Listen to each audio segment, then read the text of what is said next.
Ram Ram ji friends, कैसे हैं आप सब। और आज हम जानेंगे छठ व्रत की पौराणिक कथा। कौन है छठी मैया और क्यों होती है इनकी पूजा।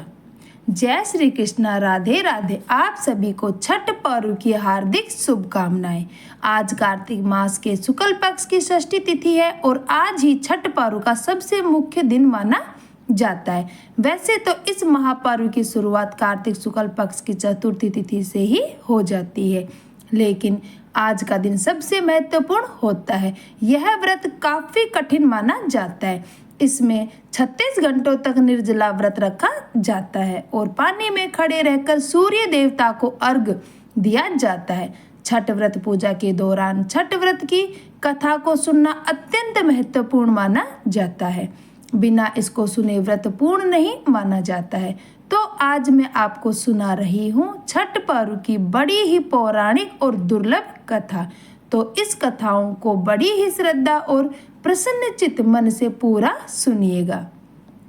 पौराणिक मान्यताओं के अनुसार छठ माता लोगों को धन समृद्धि, संतानहीन को संतान और बच्चों को दीर्घायु की प्राप्ति का आशीर्वाद देती है तथा वह बड़ी हमारी इच्छाओं को पूरा करती है और अपने भक्तों को कभी निराश नहीं करती है। लोगों का बहुत दृढ़ विश्वास है, इसलिए हर साल वे इस अवसर को बहुत ईमानदारी से मनाते हैं। छठ माता हमारे जीवन को आनंद और खुशी से भर देती है। जब लोग इस पूजा को करने के बाद दूसरों को खुश देखते हैं तो वे अगले वर्ष से इस अवसर को मनाने की इच्छा रखते हैं। पौराणिक कथा के अनुसार भगवान श्री राम और देवी सीता जी ने भी वनवास से लौटने पर 3 दिनों तक उपवास रखा और छठ माता की प्रार्थना की थी। आइए अब उन कथाओं को भी सुनते हैं जिसमें बताया गया है कि छठ माता कौन है, इनका जन्म क्यों और कैसे हुआ। यदि पर्व छठ का है तो अर्घ सूर्य भगवान को क्यों देते हैं, यह सभी उत्तर आपको इन कथाओं में मिलेंगी। तो आप सभी इन कथाओं को बड़े ही ध्यान से सुनिएगा। कार्तिक मास के शुक्ल पक्ष की षष्ठी एवं सप्तमी तिथि को प्रकृति की देवी एवं प्रकृति के देवता श्री सूर्य भगवान की भक्ति, विश्वास और आस्था से पूजा की जाती है।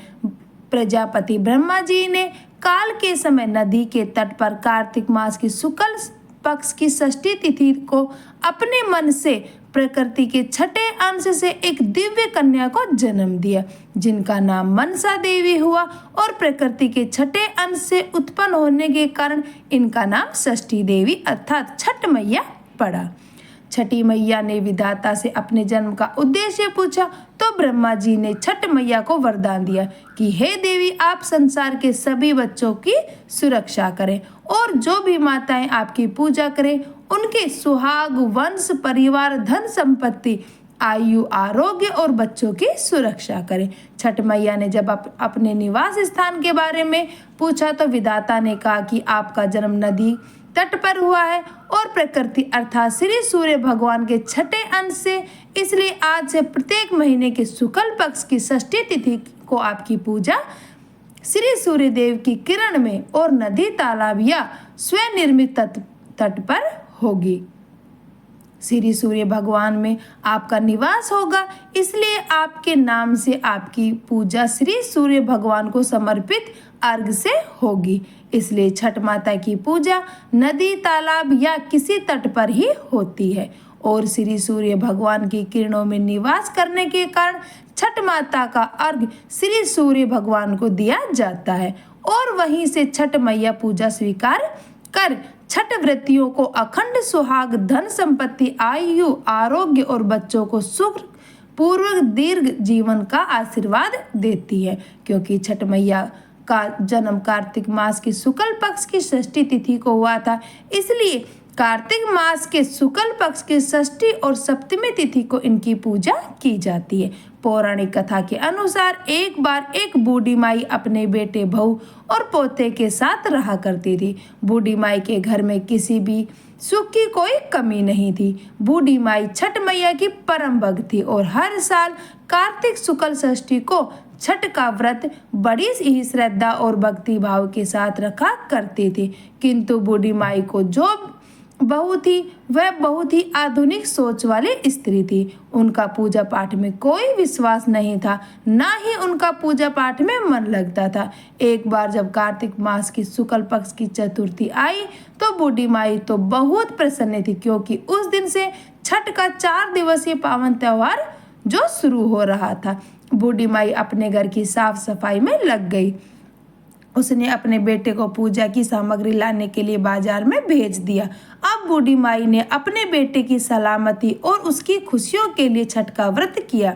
बूढ़ी माई ने अपनी बहू से कहा कि वह भी उसके पोते के लिए छठ का व्रत रखे, लेकिन बहू तो नए विचारों वाली थी, उसे इन बातों पर विश्वास नहीं था।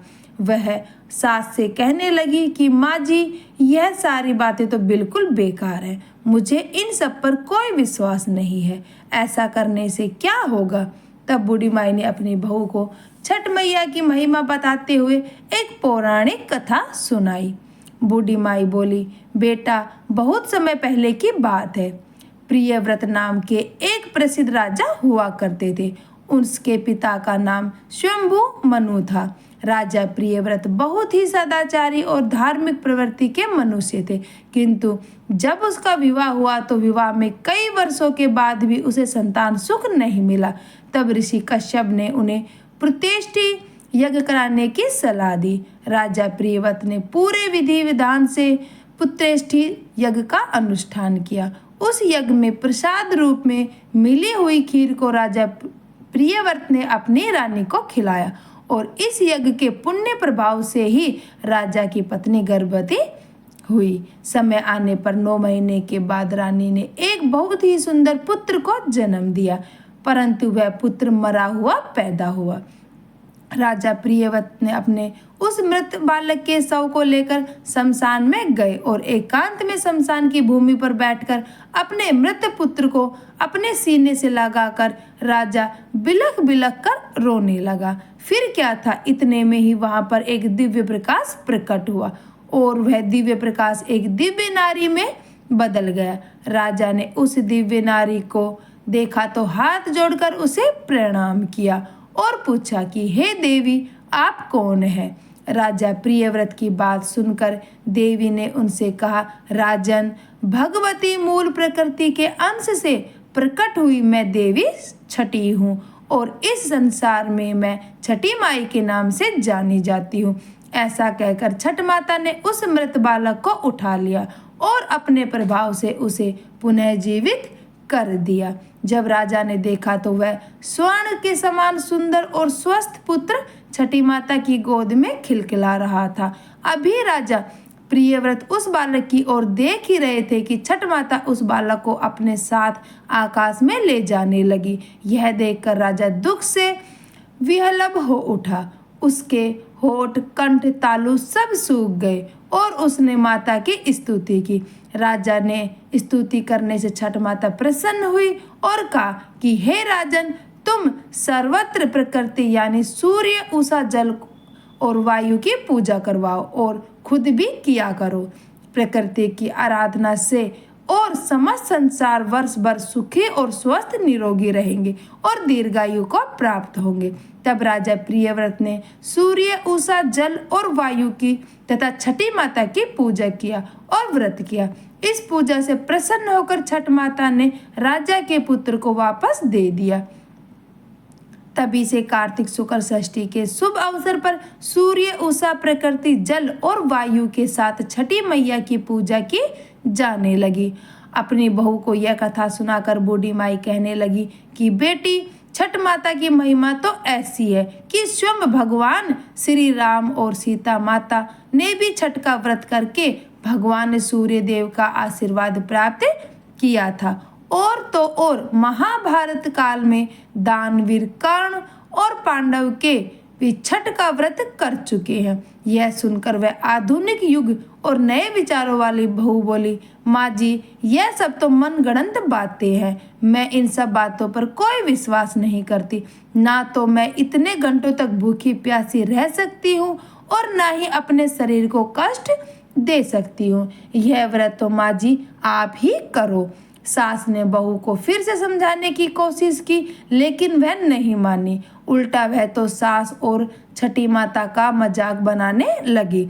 तब बूढ़ी माई ने अपनी बहू को फिर से समझाने का प्रयास किया और कहा कि बेटी, हजारों सालों से चली आ रही इस परंपरा का मजाक तो मत उड़ाओ और तुम भी मेरे पोते की दीर्घायु के लिए छठी माता का व्रत और पूजन करो। बूढ़ी माई की बातों को सुनने के पश्चात अनसुना करके वह बहू वहां से चली गई।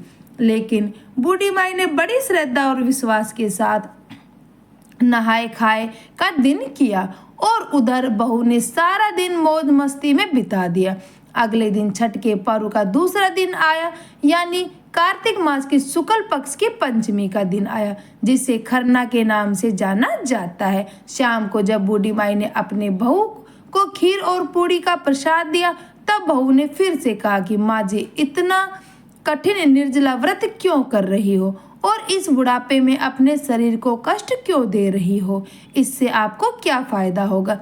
यह सुनकर बूढ़ी माई ने बहू को फिर से छठ माता की महिमा समझाने की कोशिश की, परंतु बहू ने एक बार फिर से अपनी सासू माँ की उन सभी बातों को अनसुना कर दिया और अपने कमरे में जाकर खीर खाकर सो गई। वैसे तो सासू माँ कई सालों से अपनी बहू को छठ माता की महिमा बताने की और इस व्रत को रखने की कोशिश कर रही थी और उनकी बहू हर साल इसी प्रकार उन्हें टाल दिया करती थी। किंतु ना जाने क्यों इस बार बूढ़ी माई का मन बहुत घबरा रहा था और वह मन ही मन बार बार छठी माता से प्रार्थना कर रही थी कि माँ, यह बच्ची तो ना समझ है, इसे क्षमा कर देना। यह आपकी महिमा नहीं जानती है, इसलिए आप इसको क्षमा कर दीजिएगा। अगले दिन कार्तिक मास की छठी तिथि थी। सभी लोग छठ पूजा की तैयारियों में जुटे हुए थे, परंतु अभी बहू अपने कमरे में सो रही थी। उस दिन वह बहुत देर तक सोकर उठी और उठकर बहू ने जब अपने सास को सो रहे अपने बेटे को उठाना चाहा, तब बेटे ने कोई जवाब नहीं दिया। बेटा हिला डुला तक नहीं। यह देखकर बहू बहुत घबरा गई। वह भागी अपने पति और सास को बताने के लिए गई। जब उन्हें यह बात पता चली तो सास और पति दौड़े दौड़े कमरे में आए। उन्होंने भी बच्चे को जगाने की बहुत कोशिश की, किंतु बच्चा हिलडुल भी नहीं रहा था और ना ही उसके शरीर में कोई हरकत दिखाई दे रही थी। यह देखकर सभी बहुत घबरा गए और वे उस बच्चे को लेकर वैद्य जी के पास गए, किंतु वैद्य जी ने उस बालक को देखकर उसे मृत घोषित कर दिया। वैद्य जी भी हैरान थे कि इतना अच्छा और स्वस्थ बालक अचानक कैसे मृत्यु को प्राप्त हो सकता है। बालक को मृत्यु देख कर सभी विलाप करने लगे। बूढ़ी माई का दिल तो पहले से ही घबरा रहा था। पोते की इस प्रकार मृत्यु हो जाने पर बूढ़ी माई की जुबान पर केवल एक ही शब्द थे कि हे छठी मैया, क्षमा कर दीजिए, मेरे पोते के शरीर में सांस भर दीजिए। बूढ़ी माई ने कहा कि हे छठी माई, आप तो पुत्र देने वाली हो, उनका पालन पोषण करने वाली हो। तुम इस समय से पहले मेरे पोते के प्राण भला कैसे ले सकती हो? हे छठी माई, अगर हमसे कोई भूल हुई हो तो हमें क्षमा कर दो। बूढ़ी माई लगातार छठी माता से इसी प्रकार क्षमा माफी मांगती हुई प्रार्थना कर रही थी कि वह उसके पोते को वापस लौटा दे। तभी वहां पर एक औरत आई और कहने लगी कि छठी माई का तो आज व्रत है और छठी मैया तो कभी भी किसी भी बात पर अपने बच्चों, अपने संतानों पर नाराज नहीं होती है। जरूर आपसे कोई ऐसी गलती हुई होगी जिससे छठी माता बहुत नाराज हो गई है। आज तो छठ का पर्व है, पूरी श्रद्धा से छठी माई को याद करो और विधि विधान से माता का व्रत रखने का संकल्प करो। तब उस औरत ने सासू माँ की बहू से कहा कि बहू, तुम्हारा पुत्र अवश्य जी उठेगा। शोक में डूबी हुई माँ के लिए यही शब्द उम्मीद की किरण लेकर आए।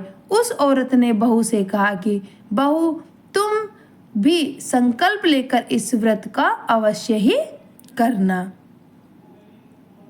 उस अनजान औरत की बातों में कुछ तो ऐसा जादू था कि इतने सालों से समझा रही उसकी सासू माँ की बातों का भी बहू पर असर नहीं हुआ था, किंतु कुछ ही क्षण में उस अनजान औरत ने बहू के मन को एकदम बदल दिया।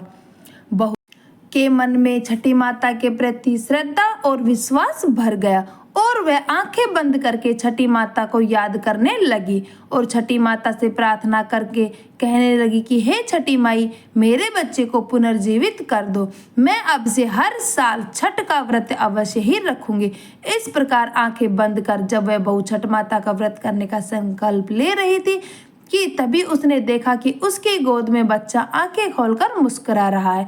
इतना बड़ा चमत्कार देखकर सभी परिवार वाले और वैद्य जी भी हैरान हो गए। बालक को जीवित देखकर जैसे ही बहू ने आंखें खोलकर उस अनजान औरत को धन्यवाद देने के लिए अपना सिर घुमाया तो देखा कि वह औरत वहां पर थी ही नहीं। सभी समझ गए कि हो न हो वह अनजान औरत अवश्य ही छठी माता थी, जो स्वयं इस व्रत की महिमा समझाने और उसे ज्ञान देने के लिए आई थी।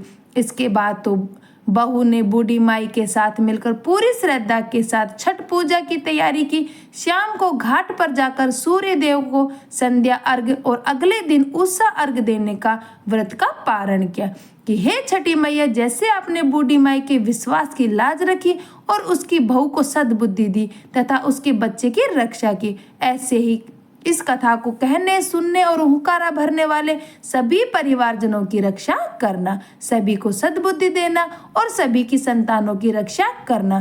प्रेम से बोलिए छठी मैया की जय।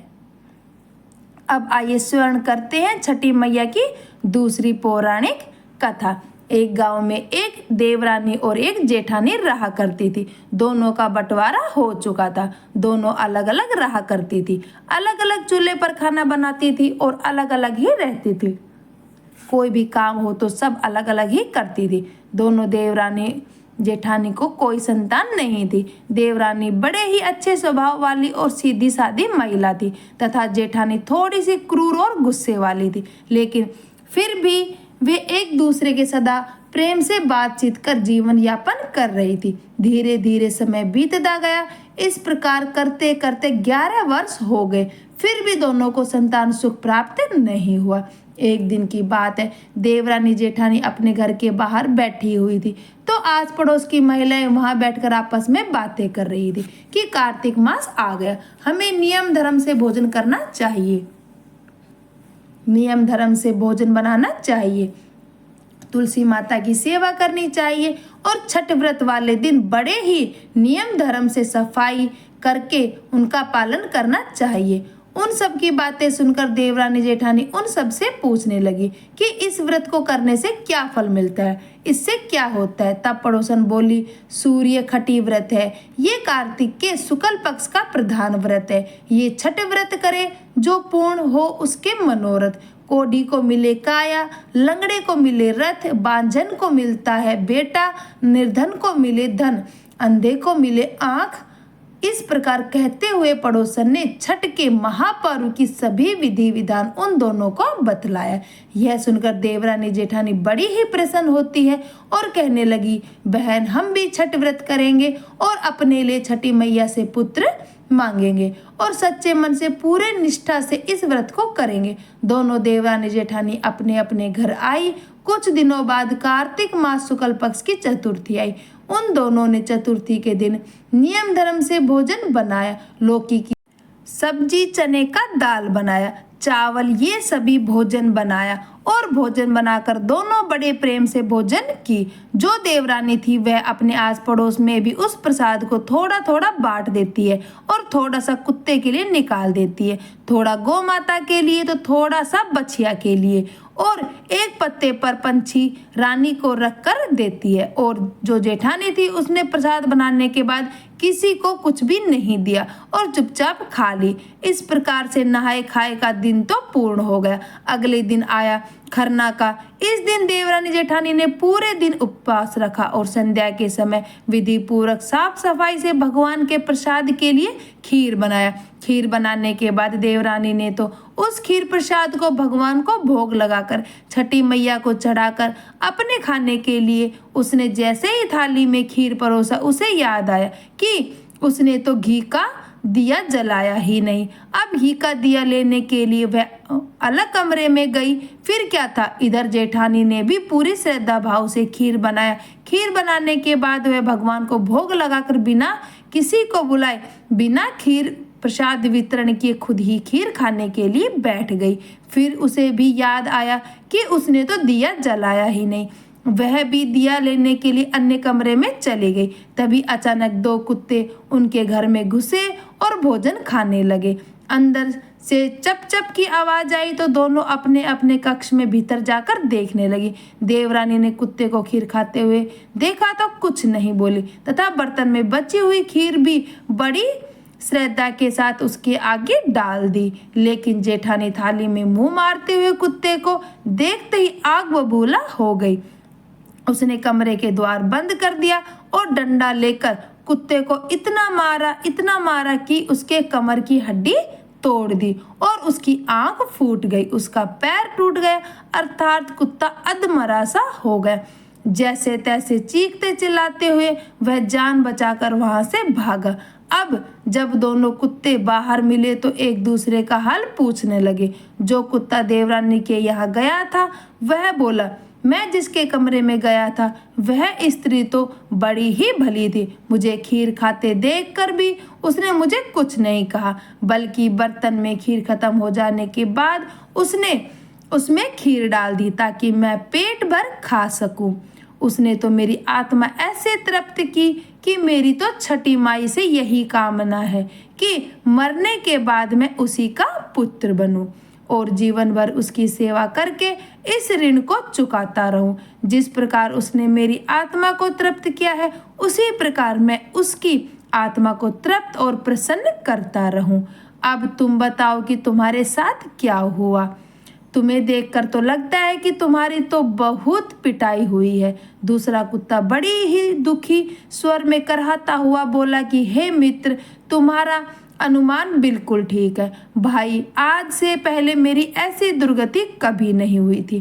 पहले तो थाली में मुंह मारते ही सारा जबड़ा हिल गया, फिर भी भूखे से परेशान होकर मैंने 2-4 कोर खीर के खाए ही थे कि तुरंत ही वह दुष्टा आ गई। उसने कमरा बंद करके डंडे से उसने मुझे इतना मारा कि मेरी कमर की हड्डी तोड़ दी, मेरी आंख फोड़ दी, पैर की हड्डी भी टूट गई। मैं तो छठी माई से यही निवेदन करता हूँ कि अगले जन्म में मैं इसका पुत्र बनकर उससे इसका बदला चुकाऊं। जैसे उसने मुझे मार मार कर मेरी कमर की हड्डी तोड़ी है, वैसे ही भीतरी मार से मैं इसका हृदय और कमर तोड़ डालूं। देवरानी ने अपने बनाए हुए संपूर्ण खीर को उस कुत्ते को खिला दिया था, इसलिए उसने दोबारा से बर्तन धोए, साफ सफाई की और पुनः आग जलाकर खीर पकाने के बाद उसने फिर से भगवान को और छठी मैया को भोग लगाया।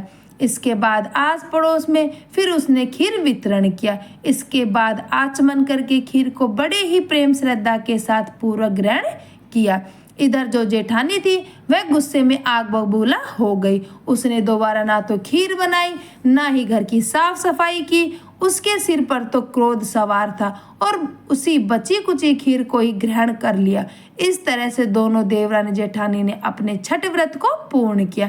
कहते है कि बेजुबान की बद्दुआ बड़ी ही बुरी होती है। इसे दैव योग ही कहा जाएगा कि दूसरा कुत्ता जो मार खाया हुआ था वह कुछ ही दिनों बाद जेठानी के द्वार पर ही मर गया। अब अपनी प्रिय मित्र को मरा हुआ देखकर जो पहला कुत्ता था वह भी दुखी रहने लगा। अन्न जल सब त्याग देता है। इस तरह से 4-5 दिन के बाद उसने भी अपने प्राण को त्याग दिया। इस प्रकार से कुछ दिन व्यतीत होते हैं और देवरानी जेठानी दोनों एक साथ गर्भवती हो जाती है। लोग कहते हैं कि देखो छठी मैया कितनी बड़ी कृपा है, दोनों ने एक ही साथ ही गर्भ धारण किया है। दोनों ने एक साथ छठ मैया का व्रत किया था, इसलिए छठ माई ने उन्हें आशीर्वाद दिया है। ऐसा कहते कहते 9 महीना पूरा हो गया और 9वें महीने के पूर्ण होने के बाद 10वें महीने में दोनों देवरानी जेठानी को एक एक पुत्र रत्न की प्राप्ति हुई। जो मार खाया हुआ कुत्ता था वह जेठानी के घर में पुत्र के रूप में आया। पुत्र पाकर जेठानी बहुत ही खुश हुई। पुत्र को लेकर उसने अपने मन में बड़े बड़े सपने बांध लिए थे। लेकिन अगले साल जब छठ मैया का पर्व आया तो उस दिन जेठानी का लड़का मर गया। जेठानी की तो जैसे दुनिया ही उजड़ गई। वह दहाड़े मार मार कर रोने लगी, लेकिन क्या किया जा सकता था? जैसे तैसे उसने अपने सीने पर सब्र का पत्थर रख लिया। फिर तो हर वर्ष उसे लड़का होता और छठ के दिन ही मर जाता। जब 3 बार ऐसा हुआ तो जेठानी को इस पर कुछ संदेह हुआ कि आखिर मेरा लड़का छठ वाले दिन ही क्यों मरता है। फिर एक रात सपने में उसे वही कुत्ता दिखाई दिया जिसने उसने कहा, मैं ही बार बार तेरा पुत्र होकर मृत्यु को प्राप्त हो रहा हूँ। तूने मेरे साथ जो व्यवहार किया था मैं उसी का बदला चुका रहा हूँ। छठी मैया ने मेरी पुकार सुनी और मेरे कहने से ही छठी मैया तुझे पुत्र के रूप में मुझे देती है और फिर मुझे वापस ले लेती है। यह सुनकर जेठानी बड़ी ही दुखी हुई। उसने छठी मैया से क्षमा याचना की और इसके बाद छठ मैया का व्रत आया तो देवरानी जेठानी ने फिर से छठ मैया का व्रत किया। देवरानी का बेटा अब 5 वर्ष का हो चुका था। इस बार जेठानी ने पूर्ण विधि विधान से छठ का व्रत किया तो उसे भगवान सूर्य नारायण और छठी मैया की कृपा से फिर एक पुत्र की प्राप्ति हुई। पुत्र को पाकर जेठानी बड़ी खुश हुई। उसका पालन पोषण बड़े ही लगन से करने लगी। जब वह पुत्र बड़ा हुआ तो वह बड़ा ही उद्दंड और माँ को दुख देने वाला हुआ। वह अपनी माँ से कभी सीधे मुंह बात नहीं करता था, उन्हें दुख देता, चोरी चकारी करता। आए दिन राजा के सिपाही उसे चोरी करने के जुर्म में पकड़कर कैद खाने में डाल देते थे। जेठानी की बड़ी ही जगहसाई होती।